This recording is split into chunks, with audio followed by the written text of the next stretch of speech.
Hello everyone. आज हम परमाणविक और आणविक द्विध्रुव के बारे में पढ़ेंगे। द्विध्रुव क्या होता है ये हम पिछले कई वीडियो में एक्सप्लेन कर चुके हैं कि यदि समान और विपरीत प्रकृति के आवेश अत्यल्प दूरी पर रखे हुए हों तो यह व्यवस्था एक द्विध्रुव कहलाती है। तो एक तरफ जो आवेश है मान लीजिए प्लस क्यू है और दूसरी तरफ आवेश माइनस क्यू है, उसके बीच की दूरी डी है, तो द्विध्रुव आघूर्ण P = Q × D से परिभाषित किया जाता है। अर्थात अल्प दूरी पर रखे समान परिमाण और विपरीत प्रकृति के आवेश मिलकर द्विध्रुव का निर्माण करते हैं। क्वांटम यांत्रिकी के अनुसार इलेक्ट्रॉन का ऋण आवेश नाभिक के चारों ओर गोलीय सममिति में सभी दिशाओं में समान रूप से वितरित होता है। ऋणात्मक आवेश घनत्व दूरी के साथ एक्सपोनेंशियल रूप से घटता है। परमाणु में ऋण आवेशों और धन आवेशों के केंद्र परस्पर संपाती होने के कारण द्विध्रुव का निर्माण नहीं होता है। ऐसे परमाणु का द्विध्रुव आघूर्ण 0 होता है। इन्हें अध्रुवी परमाणु कहते हैं। अर्थात अगर हम परमाणु लें तो परमाणु के नाभिक में धनावेश होता है और परमाणु के नाभिक के बाहर इलेक्ट्रॉन जो है गोलीय रूप से सममित अवस्था में वितरित होता है। तो इस प्रकार हम कह सकते हैं कि परमाणु में भी धन आवेश और ऋण आवेश होता है, लेकिन ये दोनों जो है एक दूसरे से कुछ दूरी पर रखे हुए नहीं होते हैं। दोनों के जो आवेश वितरण के केंद्र एक ही होते हैं। अर्थात धन आवेश और ऋण आवेश जो है उनके केंद्र जो है वो संपाती होते हैं। ऐसी स्थिति में इस तरीके के परमाणु अणुओं को हम द्विध्रुवी अणु या परमाणु नहीं कह सकते हैं। परमाणु में ऋण आवेशों और धन आवेशों के केंद्र संपाती होने के कारण द्विध्रुव का निर्माण नहीं होता है। ऐसे परमाणु का द्विध्रुव आघूर्ण क्या होता है? 0। इन्हें अध्रुवी परमाणु कहते हैं। अब हम बात करते हैं इसके एग्जाम्पल की। तो जैसे H2, CO2, CH4, CCl4 ये सभी अध्रुवी परमाणुओं के उदाहरण हैं। जैसे हम लेते हैं उदासीन परमाणु जिसमें बीच में नाभिक है और यहाँ पे धनात्मक आवेश है, इसके चारों ओर ऋणात्मक आवेश है, केंद्र उनका 1 है, इसलिए इनका जो उदासीन परमाणु के लिए E 0 होगा। लेकिन जो ध्रुवीय परमाणु लेते हैं तो उसमें जो उनका चार्ज डिस्ट्रीब्यूशन है वो स्फेरिकल नहीं होता है, चपटा हो गया है। तो इसके कारण जो धनात्मक आवेश है वो एक तरफ है और ऋणात्मक आवेश दूसरी तरफ है। तो इस तरीके के परमाणु को ध्रुवीय परमाणु कहते हैं और इसमें कुछ न कुछ इलेक्ट्रिक फील्ड होता है, E 0 नहीं होता है। तो इस प्रकार वे परमाणु या अणु जिनके लिए धन आवेशों और ऋण आवेशों का वितरण केंद्र संपाती नहीं होता है, ये स्थायी द्विध्रुव का निर्माण करते हैं। इन परमाणुओं के लिए द्विध्रुव आघूर्ण का मान 0 नहीं होता है और इन्हें ध्रुवीय परमाणु कहते हैं। इसके एग्जाम्पल हम लें तो HCl, H2O, CO, SO2, CHCl3 आदि जो है ध्रुवीय परमाणु के या पोलर मॉलिक्यूल एटम्स के एग्जाम्पल हैं।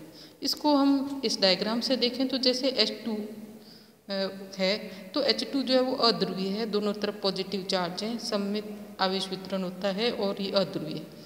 लेकिन अगर हम CO2 लें तो पॉजिटिव चार्ज बीच में है और दोनों तरफ नेगेटिव चार्ज है, तो जो आवेश वितरण है वो सममित है इसमें दोनों तरफ, तो इसलिए इसके लिए भी P = 0 होगा। लेकिन अगर हम H2O लें तो नेगेटिव चार्ज बीच में है और जो पॉजिटिव चार्ज है वो 105 डिग्री पर है, इसमें आवेश वितरण जो है वो असममित है, तो इसके लिए P जो है ≠ 0 होगा। अब हम बात करते हैं परमाणु की ध्रुवणता की, एटॉमिक पोलराइजेबिलिटी। अध्रुवीय परमाणुओं को विद्युत क्षेत्र में रखने पर, ध्यान दीजिए, अध्रुवीय परमाणुओं को विद्युत क्षेत्र में रखने पर यानी जो पहले से ही पोलराइज्ड हैं उनको इलेक्ट्रिक फील्ड में रखने पर धनात्मक आवेश पर विद्युत क्षेत्र की दिशा में और ऋणात्मक आवेश पर विद्युत क्षेत्र की विपरीत दिशा में बल कार्य करता है। अर्थात पहले से ही जो पोलराइज एटम है उसको इलेक्ट्रिक फील्ड में रखेंगे तो जो पॉजिटिव चार्ज है उस पर इलेक्ट्रिक फील्ड की डायरेक्शन में और नेगेटिव चार्ज पर इलेक्ट्रिक फील्ड के अपोजिट डायरेक्शन में बल लगता है, और जिसके कारण अध्रुवीय परमाणुओं में धनात्मक और ऋणात्मक आवेशों के गुरुत्व केंद्र परस्पर विस्थापित हो जाते हैं तथा अध्रुवीय परमाणु में अस्थायी द्विध्रुव आघूर्ण प्रेरित होता है। इसे प्रेरित द्विध्रुव आघूर्ण कहते हैं। बाह्य विद्युत क्षेत्र की उपस्थिति में प्रेरित द्विध्रुव आघूर्ण आरोपित विद्युत क्षेत्र के संपाती होता है। अर्थात पहले से जो अध्रुवीय है, नॉन पोलराइज है, उसमें एक्सटर्नल इलेक्ट्रिक फील्ड लगाने पर वो पोलराइज हो जाते हैं, और जो पहले से पोलराइज है उनकी बात करेंगे हम। तो बाह्य विद्युत क्षेत्र की उपस्थिति में प्रेरित द्विध्रुव आघूर्ण P is directly proportional to E और P is equal to alpha E. Alpha एक कांस्टेंट है जिसे एटॉमिक पोलराइजेबिलिटी कहते हैं, और इसका मान पराविद्युत माध्यम की प्रकृति पर निर्भर करता है।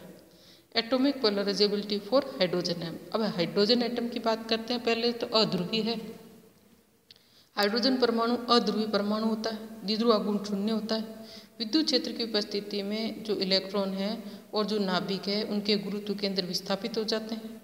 तो जो पॉजिटिव चार्ज है, जो नाभिक है, वो तो इलेक्ट्रिक फील्ड की डायरेक्शन में जाएगा, और जो ऋणात्मक आवेश है इलेक्ट्रॉन है वो इलेक्ट्रिक फील्ड के विपरीत दिशा में जाएगा।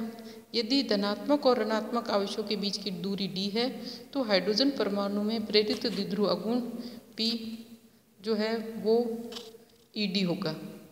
अब यदि हाइड्रोजन परमाणु में A0 त्रिज्या में E इलेक्ट्रॉन समान रूप से वितरित हो तो आवेश घनत्व अगर हम लें तो D त्रिज्या के गोले में आवेश जो होगा वो charge density multiplied by total volume. तो चार्ज डेंसिटी लिखेंगे E divided by 4/3 pi A0 cube multiplied by 4/3 pi D cube. यहाँ देखो ध्यान देंगे कि चार्ज डेंसिटी जो है हाइड्रोजन परमाणु में A0 त्रिज्या में E आवेश समान रूप से वितरित है, तो उसके लिए चार्ज डेंसिटी होगी E/4/3 पाई A0 क्यूब। और अब इस D त्रिज्या के गोले में आवेश जो है, अब ये D इन दोनों के बीच की दूरी है, तो अब जब हम आवेश निकालेंगे तो इसको 4/3 पाई D क्यूब से मल्टीप्लाई करेंगे और Q आ जाएगा ED cube upon A net की क्यूब। ये डायग्राम देखेंगे तो जिसमें पॉजिटिव चार्ज एक तरफ है, नेगेटिव चार्ज दूसरी तरफ है इलेक्ट्रिक फील्ड लगाने पर। इन आवेश वितरण के कारण केंद्र से D दूरी पर विद्युत क्षेत्र निकालेंगे तो E is equal to KQ upon D² और Q की वैल्यू अपन रख देंगे ED क्यूब अपॉन A0 की क्यूब। इससे E आ जाएगा 1/4 pi epsilon naught ED upon A0 cube. प्रेरित द्विध्रुव आघूर्ण P is equal to ED, ये वैल्यू रखने पर E is equal to P upon 4 pi epsilon naught A0 cube. अब परमाणुविक ध्रुवता alpha is equal to P upon E, so ये हो जाएगी 4 पाई एप्सिलॉन नॉट A0 की cube.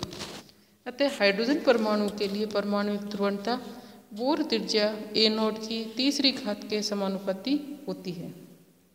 In terms of volume में लिखें तो 3V is equal to 4 pi A0 cube, इससे alpha is equal to 3E0 E into V। स्पष्ट है कि जो परमाणुविक ध्रुवता का मान है वो पदार्थ के आयतन तथा क्षेत्र के समानुपाती है। परमाणु की विस्तृत संरचना के आधार पर परमाणुविक ध्रुवता का निर्धारण संभव है। यदि किसी अणु में इलेक्ट्रॉनों की संख्या अधिक है तो उनका बंधन जितना अधिक होगा उसकी ध्रुवता उतनी ही कम होगी। प्रायोगिक तथ्यों के अनुसार निष्क्रिय गैसों के लिए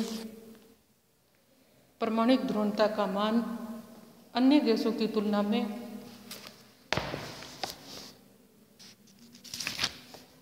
बहुत कम प्राप्त होता है, जिसके कारण निष्क्रिय गैसों में आवेश अधिक दृढ़ता से बंधे रहते हैं, जबकि एल्कलाइन मेटल्स जैसे लिथियम, सोडियम, कैल्शियम आदि में परमाणुविक ध्रुवता का मान बहुत अधिक होता है, जिसके परिणामस्वरूप एल्केनाइल जो मेटल्स है वो बाह्य विद्युत क्षेत्र में सरलता से डिस्टॉर्ड हो जाते हैं। सबसे इम्पोर्टेंट बात यह है कि ये जो पोलराइजेशन का गुण है वो अणुओं में परमाणुओं की एसिमेट्री के कारण उत्पन्न होता है, और ये जो रिलेशन है P is equal to alpha E वो छोटे इलेक्ट्रिक फील्ड के लिए ही वैलिड है, क्योंकि अगर इलेक्ट्रिक फील्ड का मान अधिक हो तो द्विध्रुव आघूर्ण में जो वृद्धि है वो उसकी रेट घट जाती है, और वास्तव में जो परमाणुविक ध्रुवता अल्फा है वो एकांक विद्युत क्षेत्र द्वारा परमाणु में प्रेरित द्विध्रुव आघूर्ण के परिमाण को व्यक्त करती है, जिसका मात्रक फेरेड पर मीटर स्क्वायर होता है।